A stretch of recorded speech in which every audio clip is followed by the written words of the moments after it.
கிருபை நிறைந்த இயேசுவின் நாமத்தினால உங்களுக்கு அன்பான வாழ்த்துக்கள்.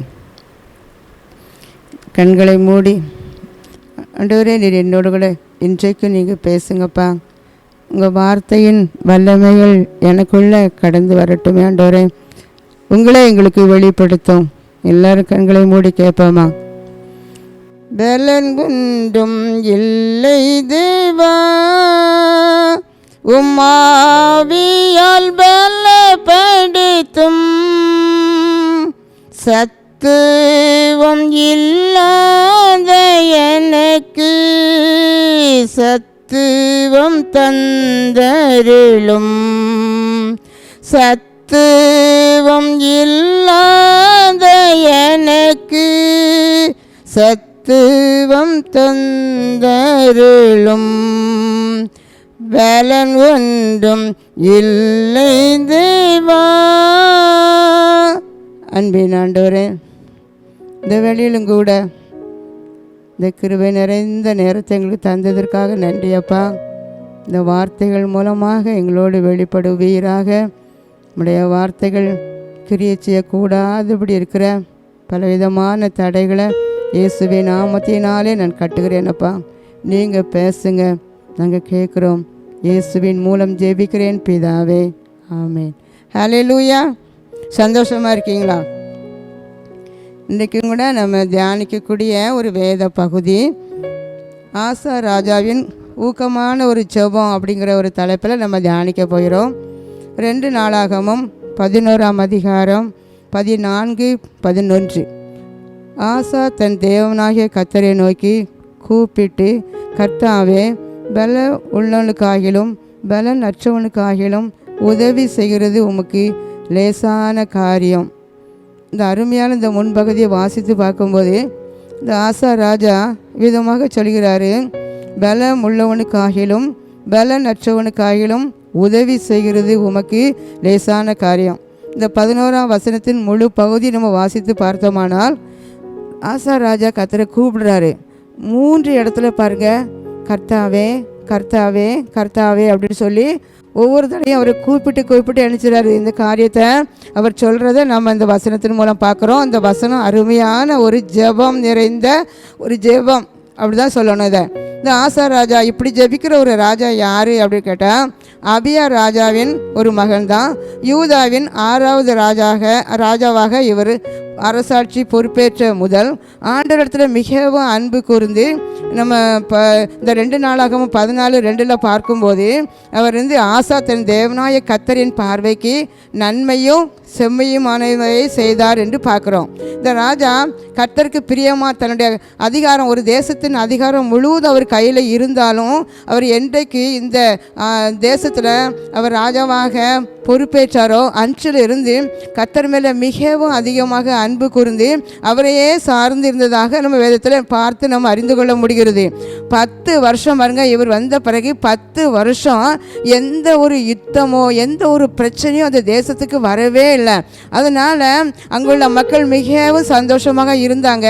இந்த ஆசா ராஜாவும் மிகவும் சந்தோஷமாக இருந்ததாக பார்க்குறோம்.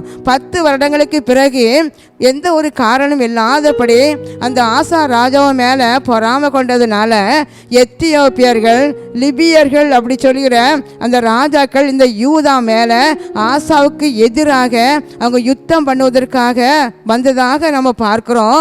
இப்போது அவங்க யுத்தம் பண்ணும்போது யுத்த களத்திலே நின்று கொண்டு இருக்காங்க. யுத்த களத்திலே நின்று கொண்டு இருக்கும்போதே ஆசா பார்க்குறாரு, ஆசா ராஜாவின் பக்கத்தில் 5,80,000 பேர் தான் அங்கே இருக்காங்க உங்கள் படையில். ஆனால் அந்த எத்தியோப்பியர் படையில் எத்தனை பேர் இருக்கிறாங்க அப்படின்னு சொன்னால் 10 லட்சம் பேர் அங்கே இருந்ததாக நம்ம பார்க்குறோம். அது மட்டும் இல்லை, 300 இருப்பு ரதங்களும் அந்த எத்தியோப்பியர்களுக்கு இருந்தது. இந்த ஆசா ராஜாவிடம் ஒரு இருப்பு ரதங்கள் கூட கிடையாது. யுத்தத்துக்கு இவங்க செப்பத்தா அப்படிங்கிற ஒரு பள்ளத்தாக்கில் அங்கே யுத்தத்துக்கு ஆயத்தமாக அணிவகுத்து நின்று கொண்டு இருக்கும்போது தான் ஆசா ராஜா இதை கவனிக்கிறாரு. 10 லட்சம் பேரை எப்படி நம்ம முறியடிக்க முடியும்? ஏன்னா நம்மளை விட அவங்க 4,20,000 பேர் அதிகமாக இருக்காங்க. எப்படி இவங்களை எதிர்த்து நம்ம போர் செய்து வெற்றி பெற முடியும் அப்படிங்கிற ஒரு எண்ணம் அந்த ஆசாவுக்கு உள்ளத்திலே வர ஆரம்பித்தது. ஒரு தோல்வியின் எண்ணம் அவருக்குள்ளே வந்தது, ஒரு பயம் வந்தது. நான் ஒரு பலவீனன், எனக்குள் இருக்கிற என்னால் முடியாது, என்னுடைய படை வீரர்களும் இந்த 10 லட்சம் பேரை என்ன செய்ய முடியாது, எதிர்த்து போர் செய்ய முடியாது அப்படின்னு சொல்லி அந்த எண்ணம் அவருக்கு வந்துச்சு. ஏன்னா இப்போ அவர் என்ன பண்ணுறாருனா தனக்கும் அந்த போர் வீரர்களையும் அப்படி ஒப்பிட்டு பார்க்குறாரு. தான்கிட்ட இருக்கிற போர் படை வீரர்களையும் அந்த எதிரிகளுடைய எத்தியோப்பியருடைய படை வீரர்களையும் எண்ணி பார்த்து ஒப்பிட்டு இப்படியாக அவர் மிகவும் கலங்கி நின்று கொண்டு இருக்கிறாரு பாருங்க. இப்போ அப்பந்தான் அவருக்கு ஒரு எண்ணம் வருது, இந்த யுத்தத்தை நமக்கு சம்மந்தப்படுத்தி ஒப்பிட்டு பார்த்தா நம்மளால் முடியாது. ஆனால் இந்த யுத்தம் நமக்கு விரோதமாக வருகிற ஒரு யுத்தம் அல்ல, நமக்குள்ளே இருக்கிற தேவனுக்கும் அந்த நம்ம முன்னால் இருக்கிற இந்த யுத்தத்தை மேற்கொள்வதற்கு கடவுள் ஒருவர் தான் என்ன செய்ய முடியும், இதை வெற்றிக்கு தர முடியும். அதனால தான் அவர் சொல்கிறாரு, கம்பேர் பண்ணி பார்க்காரு, ஒப்பிடுதாரு. ஏன்னா இந்த எத்தியோப்பியருடைய அந்த 10 லட்சம் பேர் ஆண்டவருக்கு முன்பதாக ஆண்டவரையும் அந்த படை வீரரையும் ஒப்பிட்டு பார்க்கும்போது தான் அவருக்கு தெரியுது. இந்த வசனத்தை சொல்கிறாரு, பலன் உள்ளவர்களுக்கும் பலன் அற்றவர்களுக்கும் உதவி செய்வது ஒரு லேசான காரியம். ஆண்டவரை கூப்பிடுறாரு, ஆண்டவரே எங்களுக்கு பலனே இல்லை, நாங்கள் உண்மை நோக்கி கூப்பிடுகிற ஒவ்வொருவருக்கும் நீர் உதவி செய்து உங்களுக்கு லேசான காரியம் தான். அப்போ சொல்கிறாரு பாருங்கள், கிதியோன் படையில் 300 பேர் தான் இருந்தாங்க. ஆனால் அந்த எதிரியாக வந்த அந்த மீதியானர் படையில் கடற்கரை மணலை போன்று திரளாக இருந்தாங்க. இந்த நிலையிலும் கூட இஸ்ரவேலர் வெற்றி பெற செய்தது ஆண்டவருக்கு ஒரு லேசான ஒரு காரியம். அதே போல் அந்த கோலியாத்து, ஒரு பெரிய கோலியாத்தை வீழ்த்த சின்ன தாவீதுக்கு உதவி செய்தது ஆண்டவருக்கு ஒரு லேசான காரியம் தானே. அப்போது நம்ம இப்போ நிற்கிற இந்த நேரத்திலும் கூட நமக்கு எதிராக நிற்கிற அந்த 10 லட்சம் பேரை முறியடிக்க தேவனுக்கு ஒரு லேசான காரியம். ஏன் தெரியுமா, சேனைகளின் தேவனாய கர்த்தருக்கு 1000 கோடி கோடியான தேவதூதர்கள் இருக்கிறாங்க. ஒரு தேவதூதர்கள் வந்தால் கூட இந்த மனிதர்கள் முழுவதும் 10 லட்சம் பேரும் அவங்களை எதிர்த்து நிற்க முடியாது. அவன் பார்க்குறாரு, இது நமக்குள்ள யுத்தம் இல்லை, ஆண்டவரே நீங்கள் தான் உதவி செய்யணும். பலன் உள்ளவர்களுக்கும் பலன் அற்றவர்களுக்கும் உதவி செய்கிறது உங்களுக்கு ஒரு லேசான காரியம். இப்போ இந்த 10 லட்சம் பேரை எதிர்த்து எனக்கு ஒரு வெற்றியை தருவது உங்களுக்கு ஒரு மிகவும் ஒரு லேசான காரியம் அப்படி சொல்லி ஆண்டவரை பார்த்து கூப்பிட்டு அவர் சொல்றாரு பாருங்க. சொன்ன உடனே அந்த இடத்துல கர்த்தர் இறங்கி வந்து அந்த எத்தியோப்பியரை முறியடித்ததாக நம்ம பார்க்குறோம். அவர் கூப்பிடாரு, ஆண்டவரே எனக்கு நீங்களே யுத்தம் பண்ணுங்க, எனக்கு பலன் இல்லை, நீங்க யாரா இருந்தாலும் உதவி செய்ய உங்களுக்கு அது லேசான காரியம். யாராயிருந்தாலும் உதவிகள் செய்வது லேசான காரியம். பலனுள்ளவன் பலனற்றவன், பலன் உள்ளவன் பலன் இல்லாதவன், யாராயிருந்தாலும் உதவிகள் செய்வது லேசான காரியம். என் இயேசுவுக்கு லேசான காரியம். பாருங்க, யாரா இருந்தாலும் என் தேவனுக்கு இப்படிப்பட்ட ஒரு பெரிய யுத்த களத்தில் நின்று கொண்டு இருக்கும்போது எனக்கு ஒரு வெற்றியை தருவது அது லேசான காரியம் அப்படின்னு சொல்லி அவர் ஆண்டவரை பார்த்து கூப்பிட்டாரு. ஆண்டவர் சத்தத்தை கேட்டு இறங்கி உடனே வெற்றியை கொடுத்தார். ஹல்லேலூயா.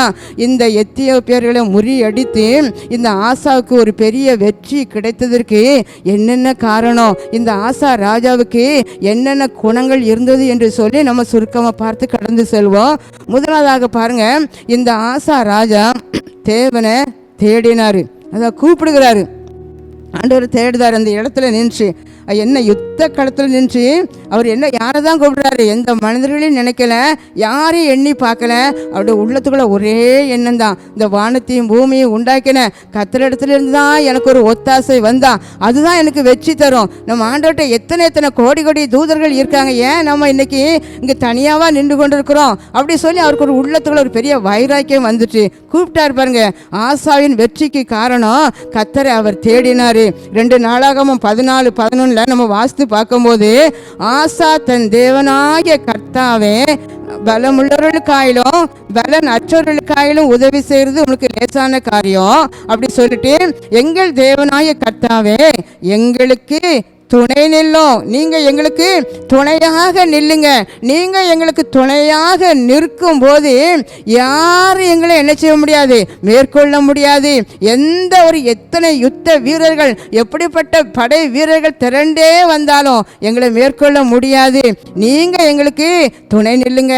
ஆண்டவருடைய துணையை மட்டும்தான் அவர் நினைச்சாரு, கேட்கிறாரு, துணை நில்லுங்கப்பா, நீங்க எங்களுக்கு துணை நில்லுங்க, இந்த யுத்தத்துல நீங்க துணை நின்றீங்கன்னா எனக்கு வெற்றி தான் அப்படி சொல்லி ஆண்டவரை பார்த்து கூப்பிடுறாரு. பக்கத்து நாட்டு ராஜா கிட்ட உதவி கேட்டிருந்தா கூட என்ன செஞ்சிருப்பாங்க, ஹெல்ப் பண்ணியிருப்பாங்க. ஆனா அவர் அப்படிலாம் விரும்பல. எனக்கு வெற்றி தரணும்னா என் தேவனாய கர்த்தாவே நீங்க தான் எனக்கு என்ன செய்யுங்க, துணையா நில்லுங்க அப்படி சொல்லி அவர் நினைச்சாரா ஆண்டவரை பார்த்து கூப்பிடுறாரு. ஆசா என்ற பெயருக்கு வைத்தியன், மருத்துவர் அப்படி சொல்லி பொருளாம் பாருங்க. அவர் தன்னுடைய தேச மக்களுக்கு நல்ல ஒரு மருத்துவராக இருந்தார். எப்படி மருத்துவராக இருந்தார் அப்படின்னு சொன்னால், ஆண்டவரை தேட வேண்டும், கர்த்தரை தேடுங்கள், கர்த்தரை தேடுங்கள் அப்படி சொல்லி இதுதான் அந்த மக்களுக்கு கொடுத்த ஒரு மாத்திரை டானிக்கு மருந்து. எப்போதும் நீங்கள் கர்த்தரை தேடுங்கள் அப்படி சொல்லி இதையே சொல்லி கற்றுக் கொடுத்து கொண்டு இருந்தார் பாருங்க. அது மட்டுமல்ல, தன் தேச மக்களுக்கு கட்டளையும் கொடுத்தாரு. அந்த 2 நாளாகம 15:12 வாசித்து பார்க்கும்போது, ஆண்டவரை முழு ஆத்மாவோடும் முழு இருதயத்தோடும் அவரை தேட வேண்டும். யாரெல்லாம் அப்படி தேடவில்லையோ அவர்கள் யாராக இருந்தாலும் சரி கொலை செய்யப்பட வேண்டும் அப்படி சொல்லி ஒரு ஸ்ட்ரிக்டாக ஒரு கட்டளையும் அங்கே எழுச்சாச்சு போட்டாச்சு. அதாவது சில உதடு ஆண்டவரை துதிக்கும், உள்ளமோ வெகு தூரம் அப்படின்னு வேத வசனம் சொல்லியிருக்கு. இங்கே ஆசை சொல்கிறாரு, சும்மா கடமைக்காக, நீங்கள் கடமைக்கு ஆண்டவருக்கு ஆராதனை செய்யக்கூடாது. கடமைக்காக ஏதோ நான் ஒரு கிறிஸ்தவள் அப்படி சொல்லி வழக்கமாக ஜெபிக்கிறது போல இல்லை. உங்கள் முழு இருதயத்தோடும் முழு ஆத்மாவோடும் கூட நீங்கள் அவரை என்ன செய்ய வேண்டும், அவரை தேட வேண்டும். அப்படி தேடலைன்னா யாராக இருந்தாலும் அங்கே என்ன செய்யும், கொலை செய்யப்பட வேண்டும் அப்படி சொல்லி அந்த கட்டளையை போடுகிறாரு. இந்த கட்டளையை சில இடத்துல பார்த்தா, ஏன் இந்த ராஜா இதெல்லாம் அப்படி கட்டளை போடணுமா அப்படி சொல்லி நினைப்பாங்க. ஆனால் இங்குள்ள மக்கள் அப்படி நினைக்கல. ராஜா கட்டளையை பார்த்து குறை சொல்லவும் இல்லை, கவலைப்படவும் இல்லை, முறுமுறுக்கவும் இல்லை. ஏன்னா எல்லாரும் சந்தோஷம் தான் பட்டாங்க. எதுக்குன்னா ஆண்டவரை தேடினால நமக்கு எவ்வளோ பெரிய வெற்றி தந்தார் அப்படி சொல்லி இந்த ஜனங்கள் ஆண்டவரை தேடுவதில் அந்த கட்டளையை குறித்து மிகவும் சந்தோஷப்பட்டாங்க பாருங்க. அப்படி எல்லா ஜனங்களும் முழு இருதயத்தோடும் முழு ஆத்மாவோடும் அந்த ராஜா எப்படி தேடினாரோ அதே போல் அந்த ஜனங்களும் நினைச்சுதாங்க தேடினாங்க. அதனால் ஆண்டவர் அவர்களுக்கு வெளிப்பட்டார். தேடும்போது தென்படுவார் என்று வேதம் சொல்கிறது. அப்போ இந்த மக்கள் தேடினால கர்த்தர் அவர்களுக்கு வெளிப்பட்டார். அங்கே எப்போ சுற்றுப்புறத்தாரால அந்த அதுக்கு பிறகு யுத்தமே அங்கே எழுச்சல. எந்த சுற்றுப்புறத்தாராலும் அங்கே யுத்தம் எழுச்சல வரவே இல்லை. ஆசா அதுக்கு பிறகு மொத்தமாக அரசாண்ட வருஷம் அங்கே பார்க்கும்போது 35 வருஷம் அவர் அரசாண்டதாக பார்க்குறோம். அந்த 35 வருஷமும் கர்த்தர் அவர்களுக்கு வெளிப்பட்டு ஒவ்வொரு நன்மைகளையும் உதவிகளையும் செய்து எந்த யுத்தமும் இல்லாதபடி அவங்க சந்தோஷமாக அமெரிக்கையாக இருந்ததாக பார்க்கிறோம். ஹல்லேலூயா. அருமையானவர்களே, உங்களுக்கும் கூட இன்றைக்கு இப்படிப்பட்ட எத்தியோப்பிய ஆவி பொறாமை கொண்டு எந்த ஒரு காரணம் இல்லாவிட்டாலும் உங்க மீது பொறாமை கொண்டு இந்த ஆவிகள் இப்போது உங்க கூட யுத்தம் பண்ணி கொண்டு தான் இருக்கிறது. ஆனால் நீங்க செய்ய வேண்டிய ஒரே ஒரு காரியம், அந்த எதிரிகள் உங்களுக்கு விரோதமாக இருக்கிற பொல்லாத வியாதிகள் உங்களுக்கு விரோதமாக விரோதமாக மலை போல இருக்கிறதான வறுமைகள், மலை போல இருக்கிறதான உங்க கடன் பிரச்சனைகள், மலை போல இருக்கிறதான உங்க குடும்பத்தின் பிரிவினை ஆவிகள், பொல்லாத பிசாசின் கிரியைகள், இப்படி பலவிதமான போராட்டங்களும் அதிக பிரச்சனைகளும் வந்திருக்கு அப்படின்னு சொன்னா நீங்க செய்ய வேண்டியது, உங்களுக்கும் உங்க முன்னால் இருக்கிற அந்த பிரச்சனையை நீங்க ஒப்பிட்டு பார்க்க கூடாது. அது உங்களால் முடியவே முடியாது. நீங்க யாரை ஒப்பிட்டு பார்க்கணும்? ஆண்டவரே, இன்றைக்கு ஏன் உங்க முன்னால் இருக்கிற அந்த பிரச்சனை எண்ணி பார்த்து, இது உங்களுக்கும் அந்த பிரச்சனை தான், உங்க கையில கொடுத்துட்டேன் ஐயா, இது நீங்க தான் கவனிக்கணும். அப்ப ஆண்டவருக்கும் அந்த பிரச்சனையை ஒப்பிட்டு பார்க்கும்போது அது எம்மாத்திரம், அது ஒரு அற்ப காரியம், அது லேசான ஒரு காரியம் அப்படி சொல்லி நம்ம பார்க்கிறோம். அப்போ அருமையான இன்ச்சு கூட இன்றைக்கு இது என்னால் முடியாது, இது என்னால் முடியாது, ஏன் பலத்தால் முடியாது அப்படி சொல்லி நீங்கள் ஏதோ ஒரு பிரச்சனையும் போராட்டத்தையும் பார்த்து நீங்கள் கலங்கி, அன்றைக்கு ஆசா ராஜா எப்படி நான் ஒரு பலவீனன், இது என்னால் முடியாது, நிச்சயமாக தோல்விதான் அப்படி நம்பிக்கை அச்ச நிலையில் இருந்து கொண்டு இருக்கின்றீர்களோ, கர்த்தருடைய ஆவியானவர் உங்களை பார்த்து தான் சொல்கிறாரு, அன்றைக்கு எப்படி நான் அந்த ஆசாவுக்கு ஒரு ஜெயத்தை கொடுத்தானோ அதே வெற்றியை உங்களுக்கு நான் தருவேன் என்று கர்த்தர் வாக்கு கொடுக்கிறார். கரந்தட்டி நன்றி சொல்லாமா? ஹல்லேலூயா. அப்போ ஆசா ராஜாவின் வெற்றிக்கு காரணம் கர்த்தரை தேட வேண்டும். தான் மட்டும் தேடல, தன்னுடைய தேச ஜனங்களையும் கர்த்தரை தேட வைத்தார் பாருங்க. அப்போ இன்றைக்கு அருமையானவர்களே, சில குடும்பத்தில் பெற்றோர்கள் நன்றாக ஆண்டவரை தேடுவாங்க, பிள்ளைகள் தேட மாட்டாங்க, பிள்ளைகள் நன்றாக தேடுவாங்க, பெற்றோர்கள் தேட மாட்டாங்க. ஆனால் வேதம் என்ன சொல்கிறது? இந்த தேசத்தில் எந்த ஒரு பிரச்சனை இல்லை, எந்த எதிர்த்து வருகிற ஒருவர் கூட கிடையாது. அமெரிக்காக சந்தோஷமாக 35 வருஷம் அந்த ராஜா அரசாண்ட நாட்களில் இருந்தாங்க. அப்போ அந்த ராஜா தான் மட்டும் ஆண்டவரை தேடலை, தான் மட்டும் ஆண்டோடைய பார்வைக்கு செம்மையும் நன்மையுமா செய்யலை, தன் தேச மக்களையும் கூட ஆண்டவருக்கு நேராக திசை திருப்பி இப்படிப்பட்ட ஒரு வாழ்க்கைக்கு கொண்டு வந்தார். ஆண்டவரை தேட வேண்டும், தேட வேண்டும் என்று சொல்லி எல்லாரும் ஒரு மனதாக தேடணும். அப்படின்னால அமெரிக்காக வாழ்க்கை இருந்தது.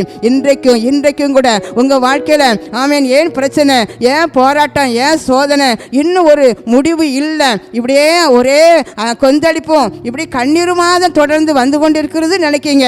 முழுவதுமாக குடும்பத்தில் எல்லாரும் உங்கள் பிள்ளைகள் நீங்கள் எத்தனை பேர் இருக்கீங்களோ அத்தனை பேரும் ஒரு மனதோடு நீங்கள் தேட வேண்டும். அவ்விதமாக தேடும் போது கர்த்தர் உங்களுக்கு தென்படுவார், உங்களுக்கு வெளிப்படுவார், உங்களுக்கு பெரிய பெரிய காரியத்தையும் பெரிய பெரிய வெற்றி தந்து உங்களை மகிழ பண்ணுவார். ஹல்லேலூயா.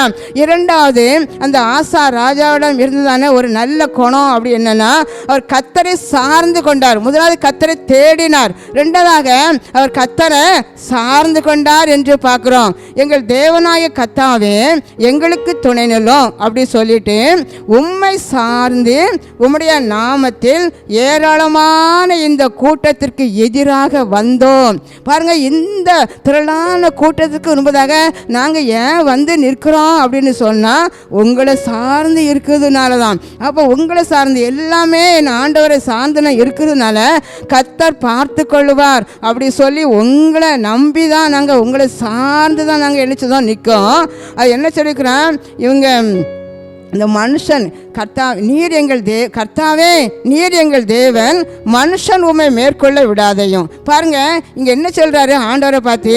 மனுஷன் உம்மை மேற்கொள்ள விடாதேயும் அப்படி சொல்றார். அப்போ இன்னைக்கு எண்ணிய மனுஷர்கள் மேற்கொண்டாங்க அப்படின்னு சொன்னா உங்களை மேற்கொண்டதாக அர்த்தம். ஏன்னா நான் முழுவதும் அவர் ஆண்டவரை சார்ந்து இருந்ததுனால எனக்கு இன்னைக்கு ஒரு தோல்வினா அது உங்களுக்கு வந்தது போல தான். அப்போ இன்றைக்கு மனுஷன் என்னை மேற்கொண்டால் ஆமாம், எனக்கு இருக்கிற பிரச்சனை அது என்னை மேற்கொண்டா அது உங்களை மேற்கொண்டதாக இருக்கும். அதனால் நீங்கள் என்ன செய்யுங்க, இன்னைக்கு நாங்கள் உங்களை நம்பி தான் நின்று கொண்டு இருக்கிறோம் அப்படி சொல்லி ஆண்டோட சொல்கிறேன். இந்த ஏராளமான கூட்டத்தில் உங்களை நம்பி நான் எதிராக நின்று கொண்டு இருக்கிறேன் அப்படி சொல்லி கர்த்தரையே அவர் என்ன செய்தாராம்? அவர் சார்ந்து கொண்டார். அருமையானவர்களை, கர்த்தரை நம்ம சார்ந்து கொள்ளும் போது அதான் உன்னை தொடுகிறவன் என் கண்மணியை தொடுகிறான் அப்படின்னு சொல்லி அவர் உனக்கு நம்ம பக்கத்தில் இருக்கும்போது அவரை தாண்டி தான் நமக்கு விரோதமாக எதுவும் வரலாம்.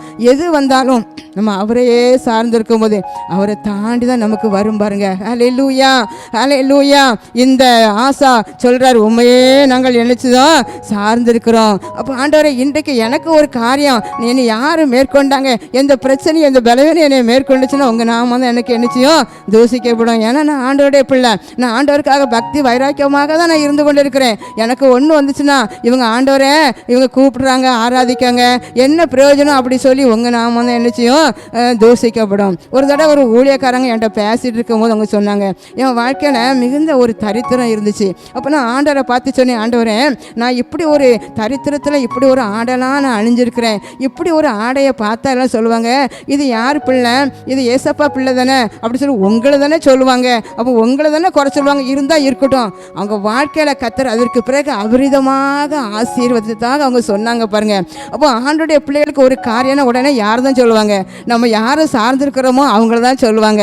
அப்போ ஆண்டோட உரிமையாக கேட்கலாம், ஆண்டோட உங்களை சார்ந்து தான் நான் இருக்கேன், இன்னைக்கு உங்களை சார்ந்து தான் இருக்கேன், அப்போ என்னையே மேற்கொண்டா உங்களை மேற்கொண்டதாக அர்த்தம் அப்படி சொல்லி நம்ம ஆண்டோட உரிமையாக நம்ம என்னச்சோன்னா நம்ம கேட்கும் போது நம்ம ஜபத்தை கேட்டு ஆண்டவர் என்னச்சுவாராம், அற்புதம் செய்வது அவருக்கு ஒரு லேசான காரியம், ஒரு லேசான காரியம். எங்களுக்காக யாவையும் கத்தர் என்னச்சுவாரு செய்து முடிப்பார். என் கத்தர் என் ஜபத்தை கேட்டதற்காக அவருக்கு சோத்திரம் அப்படி சொல்லி நம்ம கத்தரை துதிக்கணும் பாருங்க.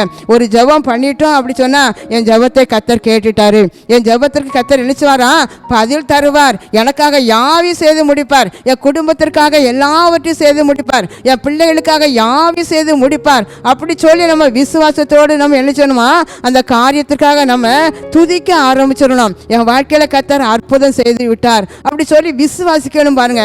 அப்ப ஆண்டவரை சார்ந்து இருக்கும்போது நம்ம எப்படிப்பட்டவரை சார்ந்து இருக்கிறோம், அவர் சர்வ வல்லவர், அவர் வானத்தையும் பூமியும் உண்டாக்கின ஒரு தேவன், அவரை நம்ம சார்ந்து இருக்கும் போது நம்ம எதற்கும் என்ன செய்ய வேண்டாம், பயப்படவே வேண்டாம், எதற்கும் கலங்கவே வேண்டாம். நமக்குரிய எல்லா காரியத்தையும் கத்தர் பார்த்து கொள்வார். ஏன்னா அவருக்கு தெரியாதபடி ஒன்றுமே நம்ம வாழ்க்கையில என்ன செய்யாது, அது நடக்கவே நடக்காது. நம்ம வாழ்க்கையில எது நடந்தாலும் ஆண்டவர் சம்மதிச்சுதான் நமக்கு என்ன செய்து நடக்கும். ஏன்னா கத்தரிடத்துல அன்பு கூறியவர்களுக்கு சகலமோ நன்மைக்கு ஏதுவாகவே தான் நடக்கும் அப்படி சொல்லி வேதம் சொல்கிறது.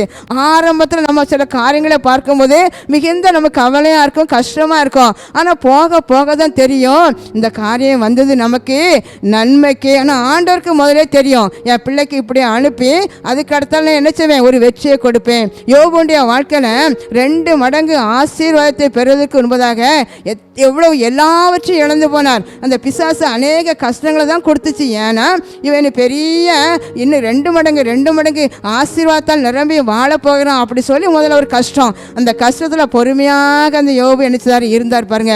அருமையான கத்தரை சார்ந்து கொள்ளுங்கள். முதலாவது ஆசா ராஜா கத்தரை முழு மனதாக முழு இருதயத்தோடும் முழு உள்ளத்தோடு நம்ம அவரை என்ன செய்ய வேண்டும், தேட வேண்டும் என்று சொல்லி தானும் தேடி ஆமே அந்த ஜனங்களையும் கூட எல்லா ஜனங்களையும் கத்தரை தேட வைத்தார். ஹல்லேலூயா. அதனால கத்தரை எப்போதும் தேடிக்கொண்டு இருந்தபடினால கத்தர் அவர்களுக்கு வெளிப்பட்டார். அவர்கள் வெளிப்பட்டு எந்தெந்த நேரத்தில் எந்தெந்த நன்மைகளை செய்ய வேண்டுமோ, எந்தெந்த நேரத்தில் பிள்ளைகளுக்கு அதிசயங்களை செய்ய வேண்டுமோ, எந்த வேளையில விடுதலை கொடுக்க வேண்டுமோ, எந்த வேளையில அற்புதத்தை செய்ய வேண்டுமோ எல்லாவற்றையும் செய்து அந்த ஜனங்கள் சந்தோஷமாக இருந்தாக பார்க்கிறோம். அதே ஆண்டவர் தான் நம்ம ஆராதித்து கொண்டிருக்கிறோம். அந்த ஆசார் ராஜாவின் தேவனை தான் நாமும் ஆராதிக்கிறோம். அப்போ நாமும் ஒரு ஊக்கமான ஒரு ஜெபம், என்னால முடியாதப்பா, நான் பலனற்றவன் தான், நான் பலனற்றவன், ஆனால் எனக்கு உதவி செய்ய உங்களால் முடியும். அந்த ஒரு பெரிய கோலியாத்தை சின்ன தாவீதை கொண்டு கத்தர் முறியடித்தாரு. நம்ம வாழ்க்கையில் எத்தனை கோலியாத்துகள் நம்ம பயமுறுத்தி கொண்டிருக்கிறது. இந்த நாளில் கத்தருடைய ஆவியானவர் உங்களை பார்த்து தான் சொல்லி கொண்டிருக்கிறார். எவ்வளோ பெரிய கோலியாத்தாக இருக்கலாம், என் தேவனுக்கு முறியடித்து உங்களுக்கு ஒரு வெற்றியை தருவது அவருக்கு லேசான காரியம். எல்லாரும் கூட கண்களை மூடி தேவ பிரசன்னத்தை நம்ம கடந்து வர முடியாத ஜெயிப்போம். ஹல்லேலூயா. ஆண்டவர் நம்மோடு பேசினாரு, உங்களோடு கூட பேசினார் அல்லவா. ஒரு விஷயம் எல்லாரும் எண்ணி பாருங்க. நீங்க யாரா இருந்தாலும் உங்களுக்கு உதவி செய்வது அவருக்கு ஒரு சாதாரண ஒரு காரியம்தான். பெரிய தேவையோடு நீங்க இருக்கலாம், பெரிய பிரச்சனையோடு நீங்க இருக்கலாம், யாருமே உதவி செய்ய முடியாத ஒரு சூழல் நீங்க இருக்கலாம். கத்தர் உங்களை பார்த்து சொல்றாரு, நான் உனக்கு உதவி செய்வது எனக்கு ஒரு லேசான காரியம். ஆனா ஒரே ஒரு காரியம் நீங்க செய்ய வேண்டும். என்ன அப்படின்னு சொன்னால், நீங்கள் கர்த்தருடைய பார்வைக்கு நன்மையும் செம்மையுமாக நீங்கள் இருக்க வேண்டும். கர்த்தர் நம்மளை பார்த்து கொண்டு இருக்கும்போது நம்ம வாழ்க்கையில் நன்மையான காரியத்தை செய்து கொண்டு இருப்பதை கர்த்தர் பார்க்க வேண்டும். நம்ம செம்மையான வழி, நம்முடைய வழி செம்மையான வழியாக இருப்பதை கர்த்தர் பார்த்து கொண்டே இருக்க வேண்டும். அப்படி நம்ம இருக்கும்போது இந்த ஜெபம் பலனுள்ளவர்களுக்கும் பலனற்றவர்களுக்கும் உதவி செய்து லேசான காரியம் என்று கேட்கும்போது கர்த்தர் நிச்சயமாக அந்த ஆசாராஜுக்கு செய்த உங்களுக்கு அவர் செய்வார். ஹல்லேலூயா, ஹல்லேலூயா. ஆமென். தொடர்ந்து நீங்கள் கர்த்தர் நோக்கி பாருங்க. ஆமென், ஹல்லேலூயா. உங்கள் பிள்ளைகளை கர்த்தர் நீங்கள் விசுவாசிக்கும் போது ஒரு பெரிய வெற்றியை அடைவதற்கு, அவர் வெற்றியை தருவதற்கு அவர் ஒரு சாதாரண காரியம் தான் பாருங்க. உங்களுக்கு மலை போல தெரியணும், உங்களுக்கு பெரிசா தெரியணும், ஆனால் ஆண்டவருக்கு சாதாரண ஒரு காரியம். ஆமென். ஆண்டவர் சீஷர்களை பார்த்து கேட்டாரு, உங்களிடத்துல என்ன இருக்கிறது அப்படின்னு சொல்லி. எங்ககிட்ட 2 மீனும் 5 அப்பந்தான் இருக்கு அப்படி சொன்னாங்க. இது இவ்வளோ திரளான மக்களுக்கு போதாதுன்னு சொன்னாங்க. போதாதுன்னு சொன்னாங்க. ஆண்டவர் பார்த்தாரு, உங்க கையில இருக்கும்போது அது போதாது தான், அது என் கையில கொடுங்க, என் கையில கொடுக்கும் போதுதான் அது பெருகும் அப்படி சொல்லி கையில வாங்கி சோத்திரம் பண்ணினார் பாருங்க. அந்த 5 அப்பமும் 50,000க்கு மேல பெருகி இருக்கும். அந்த 2 மீனும் 20,000க்கு மேல பெருகி இருக்கும் பாருங்க. அப்ப நீங்க கூட நினைக்கலாம், இவ்வளவு பெரிய தேவைக்கு நான் எங்க போவேன்ப்பா. ஆனா உங்க பெரிய தேவையா இருக்கலாம், உங்களுக்கு உதவி செய்வது ஆண்டவருக்கு லேசான காரியம். ஹல்லேலூயா, ஹல்லேலூயா. ஆமென். ஆண்டவரே, எங்க பிள்ளைகள் ஆண்டவரே எந்தெந்த காரியத்தை குறித்து இது எங்களால முடியாது என்று சொல்லி ஆமென் இருதயத்து சிந்தனைக்குள்ள ஆமென் ஒரு பயத்தோடு கூட, நான் ஒரு பலவீனமானவன், என் குடும்பம் ஒரு பலவீனமான குடும்பம், எங்களால் உங்களை எதிர்த்து நிற்க முடியாது, எங்களுக்கு முன்பதாக இருக்கிற சத்துருக்களை எங்களுக்கு எதிர்த்து நிற்க முடியல, எங்களுக்கு விரோதமாக காரணம் இல்லாமல் எங்களோடு கூட எப்போதும் கூட எங்களுக்கு விரோதமாக எழும்பி கொண்டு இருக்காங்க, அவங்களுக்கு முன்பாக நிற்க முடியல அப்படி சொல்லி கூட நீங்க கலங்கி கொண்டு இருக்கலாம். ஹல்லேலூயா. அருமையானவர்களே, உங்களுக்கு முன்பதாக எவ்வளவு ஒரு பிரச்சனை இருந்தாலும் அது உங்களுக்குள்ள பிரச்சனையாக நீங்க பார்க்காதீங்க. ஆமென். நீங்க யாரை சார்ந்து இருக்கீங்க? கர்த்தரை சார்ந்து இருக்கிறபடினால ஆமென் கர்த்தருக்கும் ஆமென் உங்க முன்னால் இருக்கிற பிரச்சனைங்க தான் அவன் ஒப்பிட்டு நீங்க பார்க்கும்போது உங்களுக்குள்ள ஒரு பயம் வெளியேறி விடும். ஆமென். தேவனுக்கு அவர்களை எதிர்த்து எனக்கு ஒரு வெற்றியை தருவது லேசான காரியம் என்று நீங்க விசுவாசிங்க. ஹல்லேலூயா. அன்பின் ஆண்டவரே, எங்க அன்பு பிள்ளைகளோடு பேசினதற்காக நன்றி ஆண்டவரே. ஒவ்வொரு குடும்பத்துக்குள்ள ஆவியானவரை கடந்து போனதற்காக நன்றி. ஒவ்வொரு நிமிஷமும் கூட ஆமென் இந்த கிருபை நேரத்தில் அன்பு பிள்ளைகளோடு கூட இடைப்பட்டதற்காக உமக்கு நன்றி செலுத்துகிறேன் ஆண்டவரே. ஒவ்வொரு பிள்ளைகளையும் ஆசீர்வதிப்பீராக, ஒவ்வொரு பிள்ளைகளையும் அரவணைத்து முத்தமிடுவீராக ஆண்டவரே. எவ்வளவு பெரிய தேவையோடு ஆமென் எப்படி சந்திப்பது என்று கலங்கி கொண்டிருக்கிற அன்பு பிள்ளைகளுக்கு, ஒரு பயத்தோடு இருக்கிற பிள்ளைகளுக்கு, ஐயோ அடுத்தால என்ன நடக்குமோ தெரியலையே என்று சொல்லி கலங்கி கண்ணீரோடு ஆமென் பயத்தோடு இருக்கிற பிள்ளைகளுக்கு வெற்றியின் சின்னமாக இறங்கி வந்து ஆமென் வெற்றியுள்ள வாழ்க்கை வாழ்வதற்காகவே கர்த்தர் என்னை அழைத்திருக்கிறார் என்று சொல்லி விசுவாச பாதையில ஓட என் தேவன் உதவி செய்திருவீராக. உம்மை தேடுகிற பிள்ளைகளுக்கு எல்லாவற்றையும் செய்து முடித்து கொடுக்க போயதற்காக நன்றி அப்பா. நன்றி ஆண்டவரே. எங்க பிள்ளைகளை ஒப்பு கொடுக்கிறேன், ஆசீர்வதிங்க. இயேசுவின் நாமத்தில் ஜெபிக்கிறேன் பிதாவே. ஆமென். God bless you.